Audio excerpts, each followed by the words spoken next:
The Galactic Assembly Hall floated in the darkness of neutral space, a massive structure made of gleaming metal and energy shields. Inside, representatives from dozens of alien races filled the circular chamber. The air buzzed with translation, devices converting hundreds of languages into understandable speech. Commander Jack Lewis stood beside Ambassador Mary Turner in the human section. His blue uniform was pressed and clean, his gray eyes scanning the room. He had commanded the USS Phoenix for only 3 months, but he already loved the ship like his own child.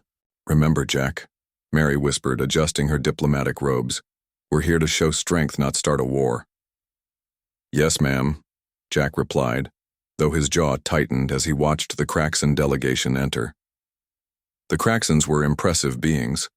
Standing 9 feet tall, their scales shifted from purple to black as they moved. Their forearms ended in sharp claws, and their yellow eyes held the cold confidence of a race that had never lost a war. Leading them was Zarlok, fleet commander of the Kraxan Empire. The assembly speaker, a neutral Zalathi, raised all 6 of her arms. "We gather today to address the territorial disputes in the Andromeda sector. The Kraxan Empire will present first." Zarlok stepped forward, his deep voice filling the chamber without need for amplification. "Honored delegates, the Kraxan Empire has protected this galaxy for 3,000 years. Our ships are the finest in known space. Behold." A hologram appeared in the center of the room. The Kraxan destroyer rotated slowly, its sleek design drawing gasps from several delegations. The ship bristled with weapons, its hull covered in sharp angles and glowing energy conduits. "The Shadowclaw class," Zarlok continued, his fanged smile wide. "Faster than light itself, weapons that can crack moons, shields that have never been breached. This is why the Andromeda sector belongs to us. We alone have the power to protect it." The Vegan representative chirped nervously. The Seachian ambassador's tentacles curled in worry. Even the usually stoic Arcturians shifted uncomfortably.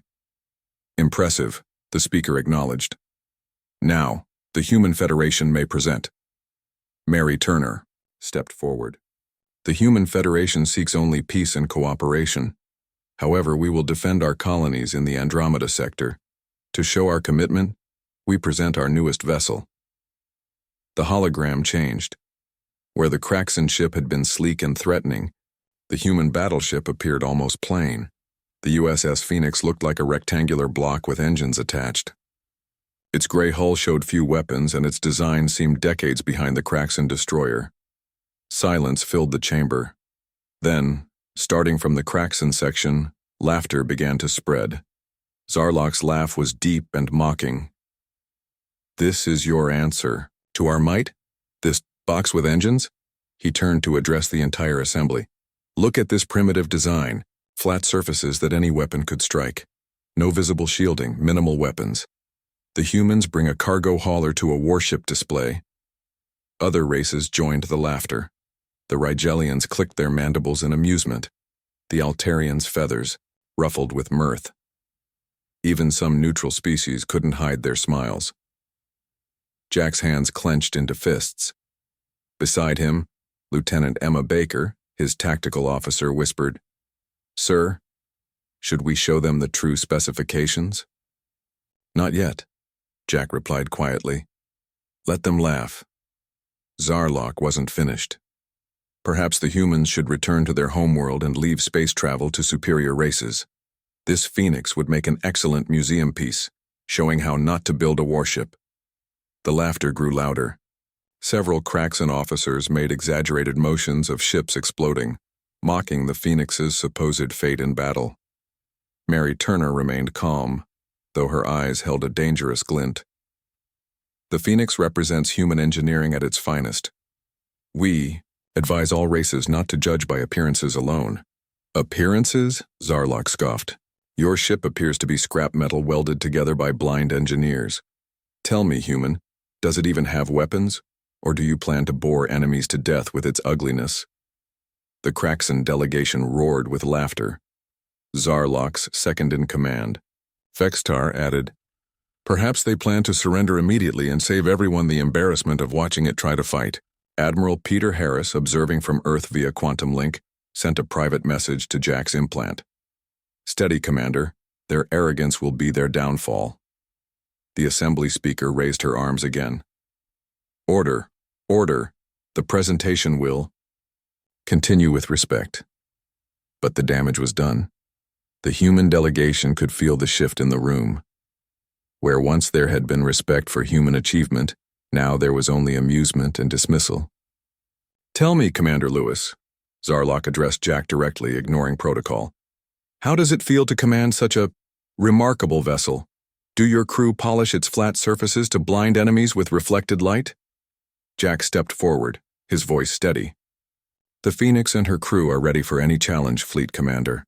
We don't need flashy designs to be effective." Effective? Zarlok's scales rippled with amusement. "Your ship would be space debris within minutes of engaging a shadow claw. But please continue believing in your little metal box. It will make our inevitable victory even sweeter." The assembly continued for another hour. Treaties were discussed, boundaries debated, but the image of the Phoenix remained a source of amusement. Delegates whispered jokes about human engineering. The Craxans made increasingly bold claims about the Andromeda sector, confident that humanity posed no real threat. As the session concluded, Zarlok approached the human delegation. Up close, he towered over them, his forearms crossed in a gesture of superiority. "A word of advice, humans," he said, his voice low and menacing. "Stay in your safe little systems. Space belongs to those strong enough to take it. Your Phoenix is a joke, and soon everyone will see human ships for what they truly are, relics pretending to be warships." Mary Turner looked up at him without flinching. "We'll see, Fleet Commander. We'll see." Zarlok laughed one final time and walked away, his delegation following. Around the chamber, other races avoided eye contact with the humans, clearly seeing them as a declining power. Back aboard the Phoenix, Jack stood on the bridge with his senior officers. The view screen showed the assembly hall growing smaller as they departed. "Sir," Emma Baker said quietly, "they have no idea what this ship can really do." Jack nodded, a small smile crossing his face. "No, Lieutenant, they don't. But they will. They laughed at us today. Soon they'll learn why the Phoenix bears that name." Through the bridge windows, the stars stretched into lines as the Phoenix jumped to hyperspace. In its heart, hidden beneath the plain gray hull, systems that would change the galaxy forever hummed quietly, waiting for their moment. The Craxans had laughed at the Phoenix. They would not laugh for long. 3 weeks had passed since the Galactic Assembly meeting. The USS Phoenix drifted through space near the Andromeda outpost, its gray hull almost invisible against the darkness. Inside, the crew went about their duties with quiet efficiency. Commander Jack Lewis sat in his captain's chair, studying reports on his tablet.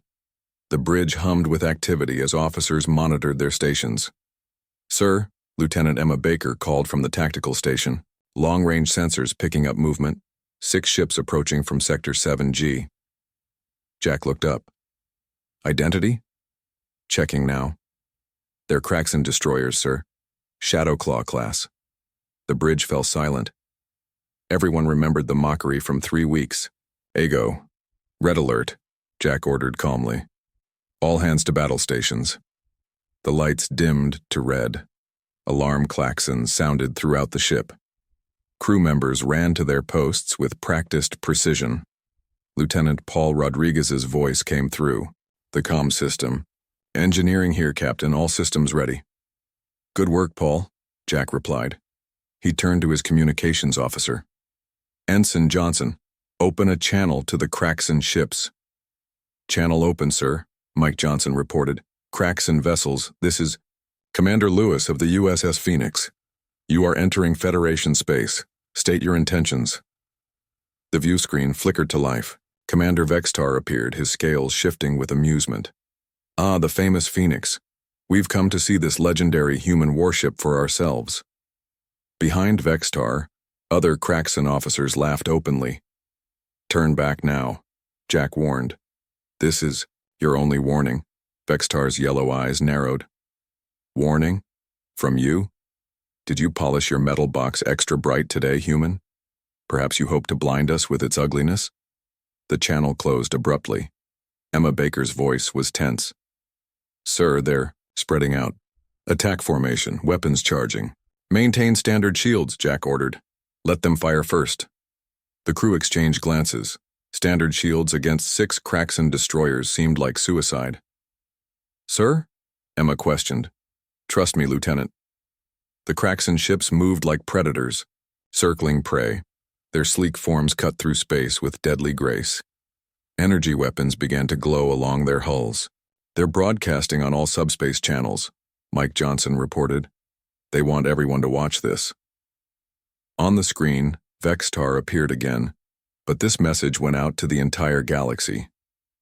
Citizens of the galaxy, watch as the mighty human, Phoenix, meets its end. See what happens to those who oppose the Kraxan Empire. The first Kraxan ship fired. A brilliant beam of energy struck the Phoenix's hull. The ship rocked slightly.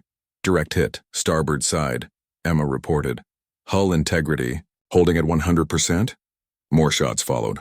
The Kraxan ships unleashed their full power, energy beams and plasma torpedoes lighting up space. The Phoenix took hit after hit, barely maneuvering. In engineering, Paul Rodriguez watched his displays with a knowing smile. Adaptive armor working. Perfectly, Captain. They're hitting us with everything, but the molecular structure is adjusting to each weapon type. Back on the bridge, Jack waited. The Kraxan ships grew bolder, moving closer. They think we're crippled, Emma observed. Yes, Jack agreed. They do. On the subspace broadcast, Vextar boasted, You see, the human ship can barely move. Their shields are failing, soon nothing will remain but debris.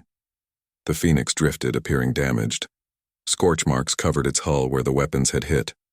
To any observer, it looked like a dying ship. Sir, Emma whispered, they're moving into optimal firing positions, all 6 ships. Perfect. Jack stood up. All hands, this is the captain. Time to show them what the Phoenix can really do. Activate all systems. The change was instant. The scorch marks vanished as nanobots repaired the hull in seconds.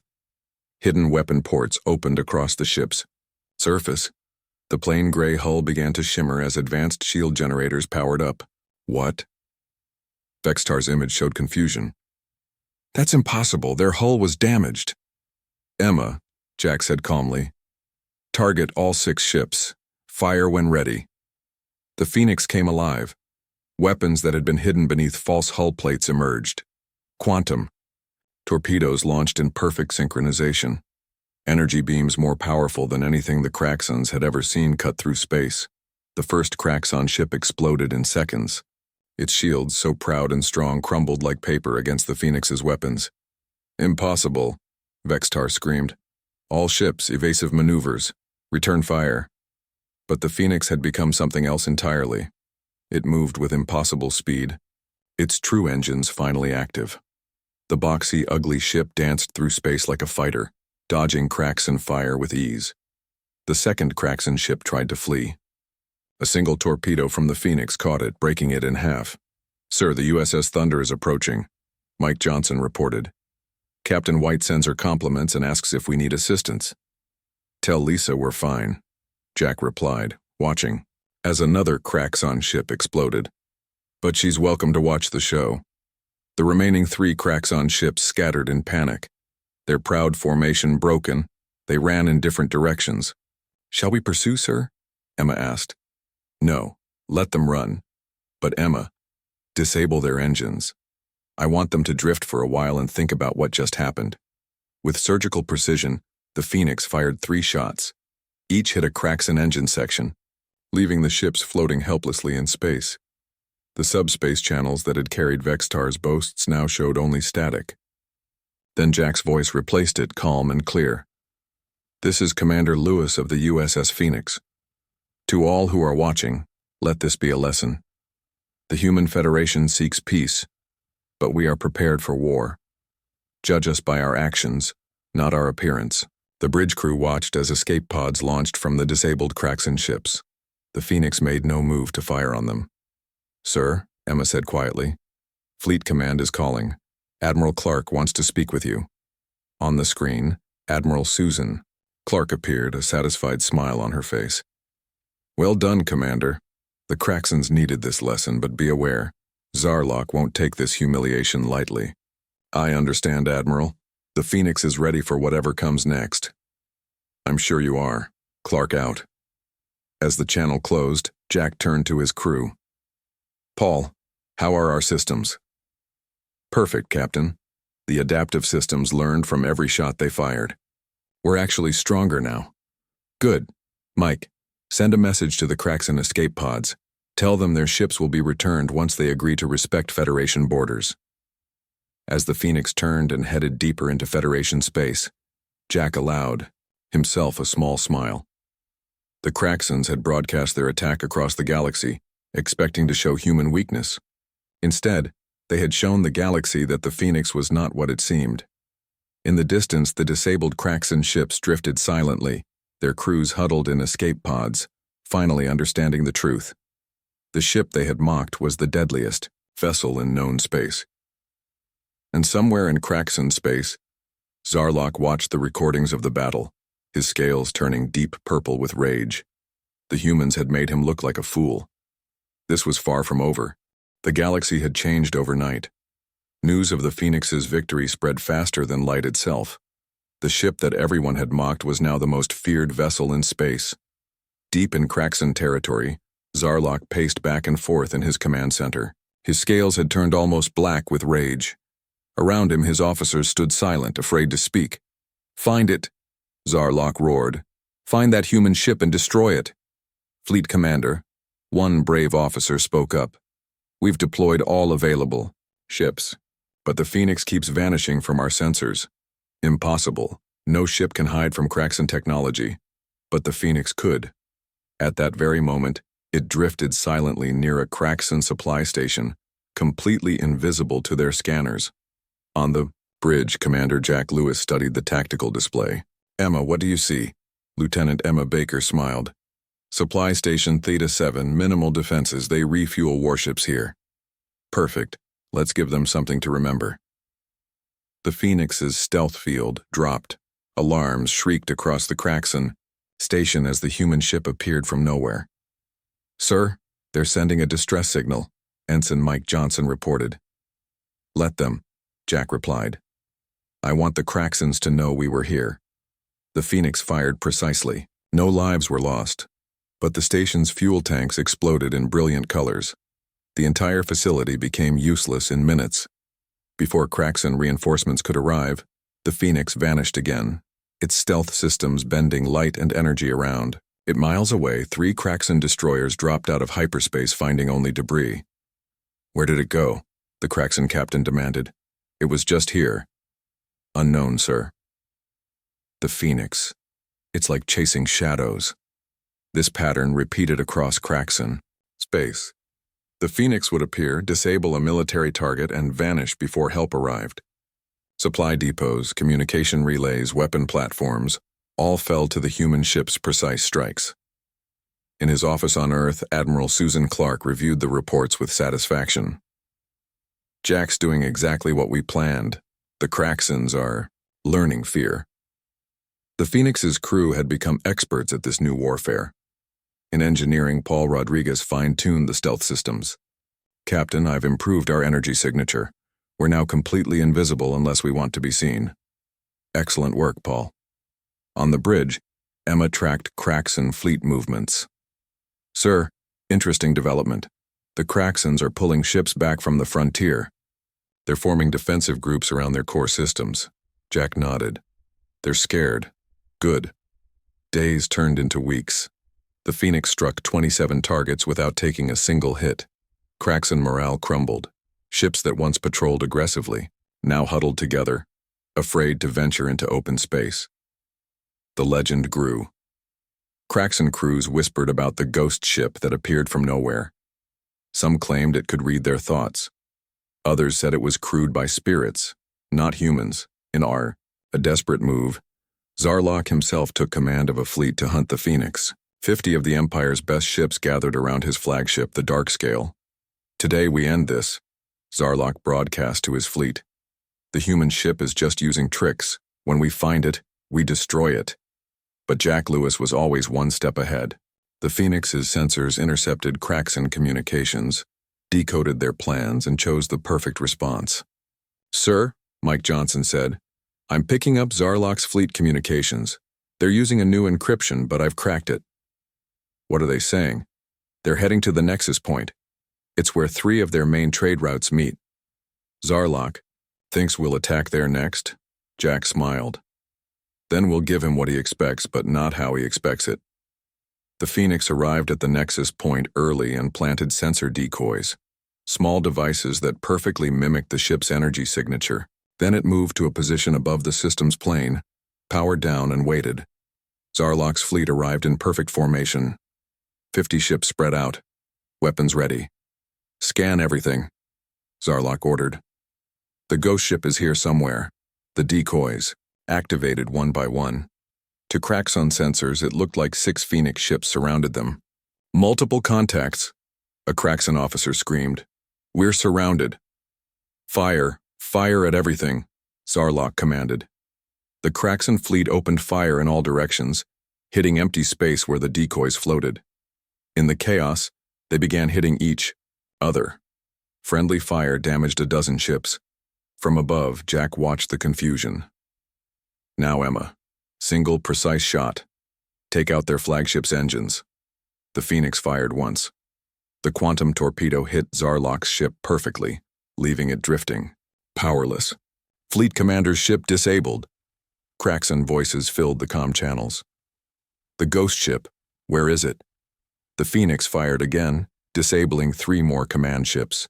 The Kraxan fleet scattered in panic, abandoning their helpless leader. As the chaos settled, the Phoenix appeared directly in front of Zarlok's viewport. The ship he had mocked now held his life in its hands. "Zarlok," Jack's voice came through the speakers. "Do you remember laughing at this metal box? Do you still find us amusing?"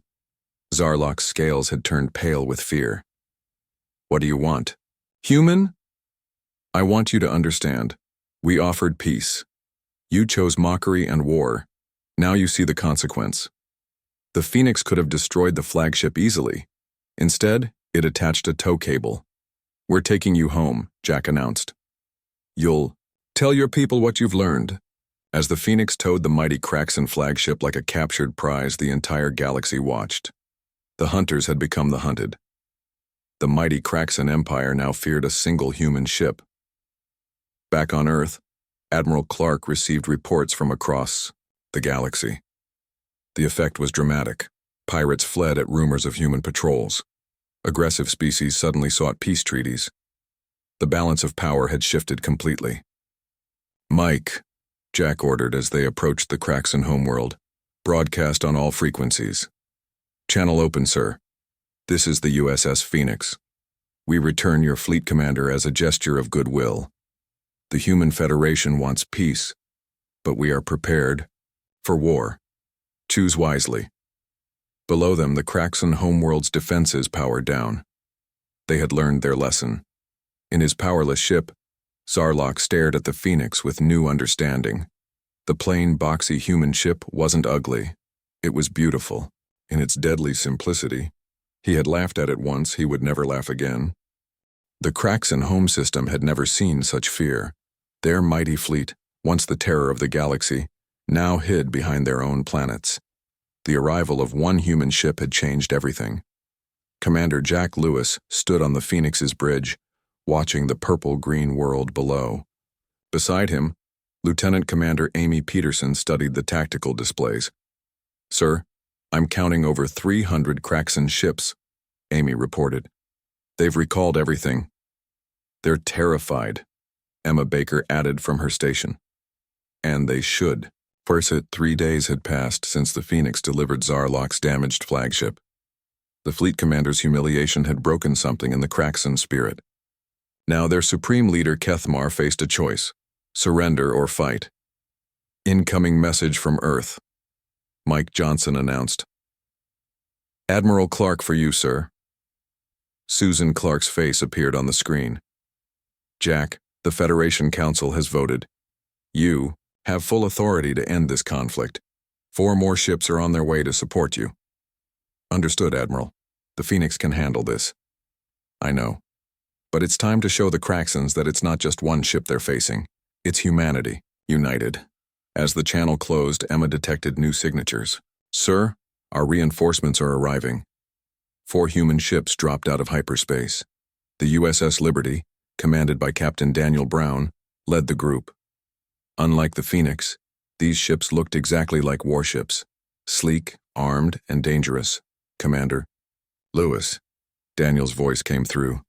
Liberty and Escort Squadron reporting. Orders?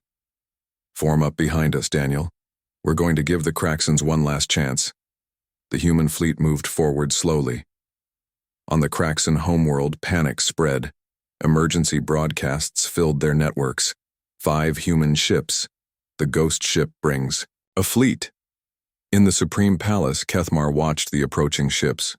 His ancient scales, once deep purple with pride, had faded to gray. Around him, his advisors argued. We must fight, one shouted. We have 300 ships. Fight the ghost ship, another replied. It destroyed 50 ships alone, now it brings friends. Kethmar raised a clawed hand for silence. Send a message. I will speak with the humans. On the Phoenix, Ambassador Mary Turner had joined the bridge crew.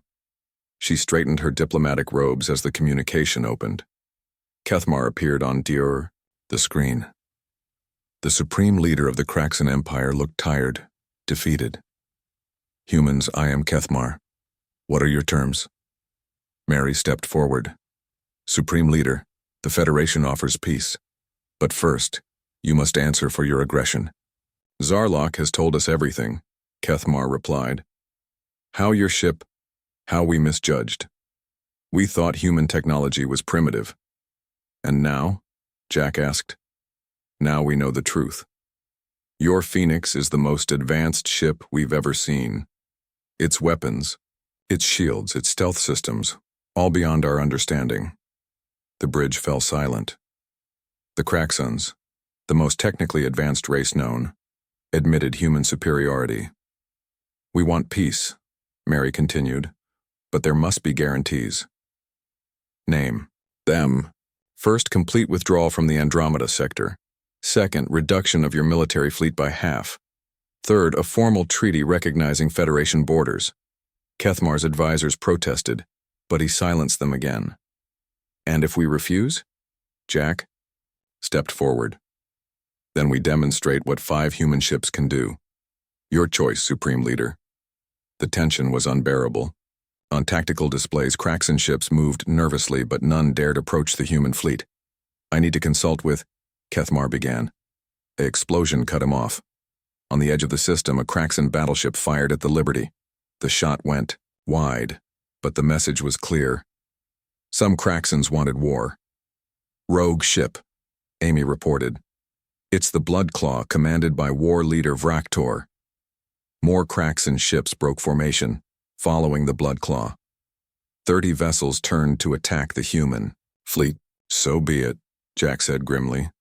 All ships, defensive formation. Phoenix takes point. The battle was swift and decisive. The Phoenix's weapons carved through the attacking ships like they were made of paper. The Liberty and its escorts showed their own advanced systems, shields that absorbed massive damage and weapons that struck with surgical precision. In 10 minutes, 20 Craxan ships floated as debris. The remaining 10 surrendered, their crews begging for mercy. On the planet below, the population watched in horror. Their mighty warships, the pride of their empire, destroyed with ease by just 5 human vessels. Enough. Kethmar's voice boomed across all channels. I hereby order all Craxan forces to stand down. We surrender.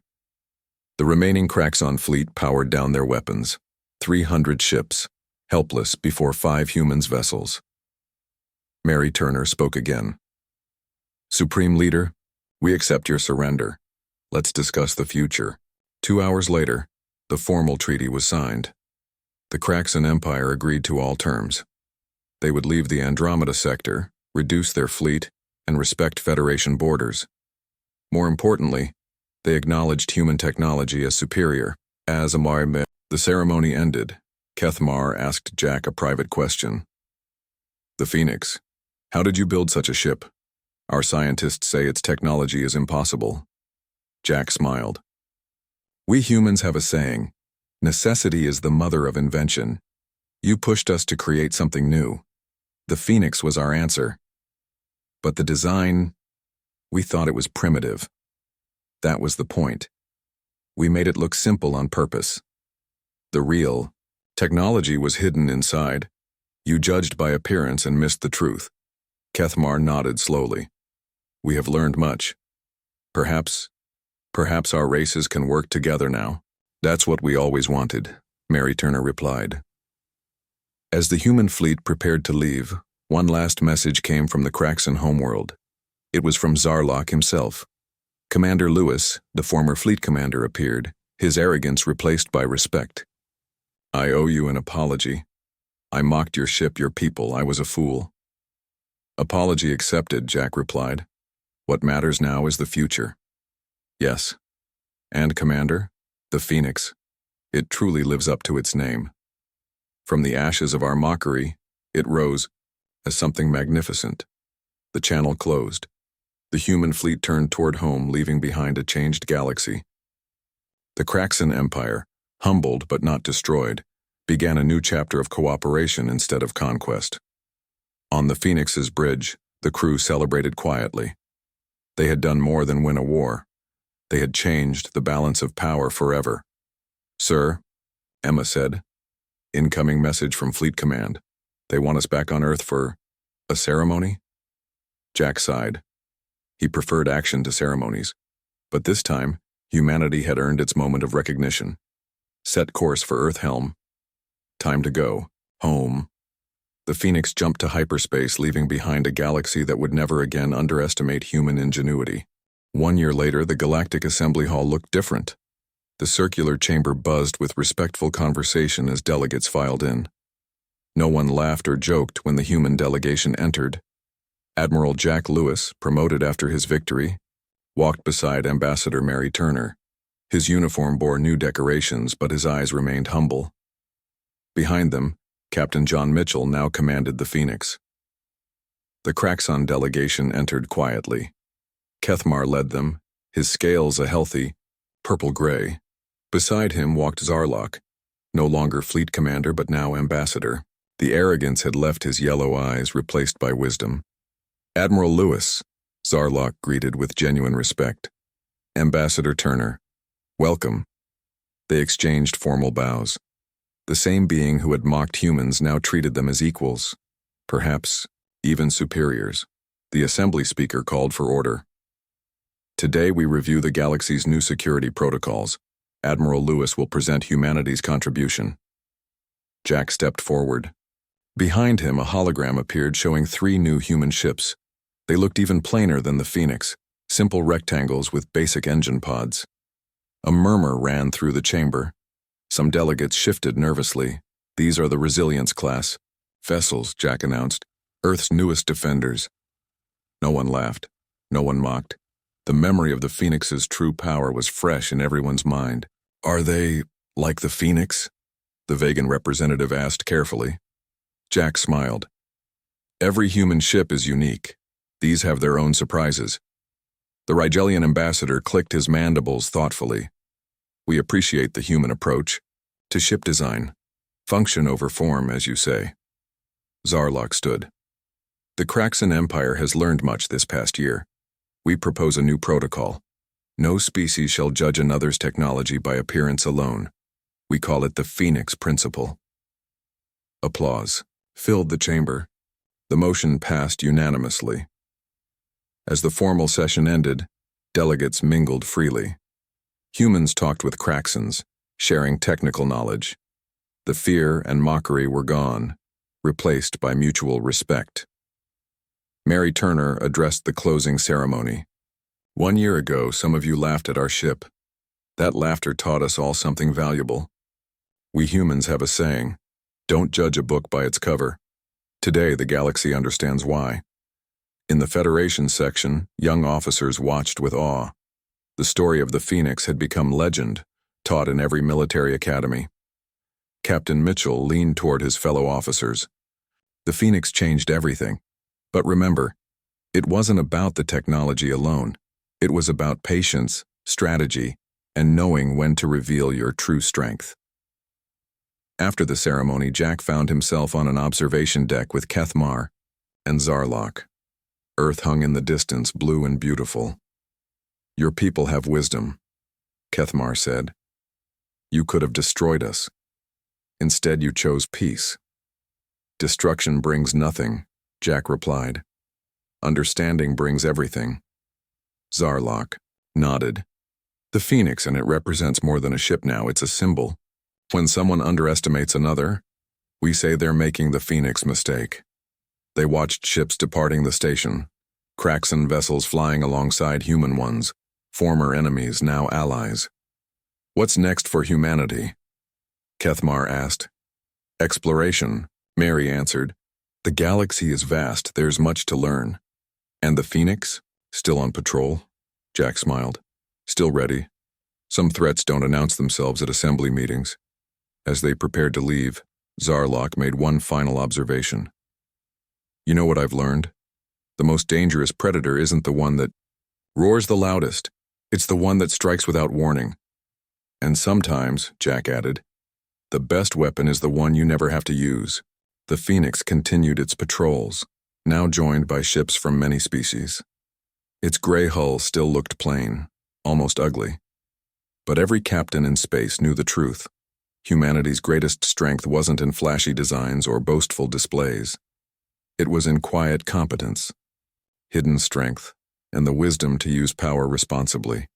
The galaxy had learned never to judge by appearances, never to underestimate the quiet ones, never to mock what you don't understand. The Phoenix flew on, a gray ghost protecting peace, its true power known but rarely seen. And in the vast expanse of space, that was exactly how humanity wanted it. Never underestimate the humans.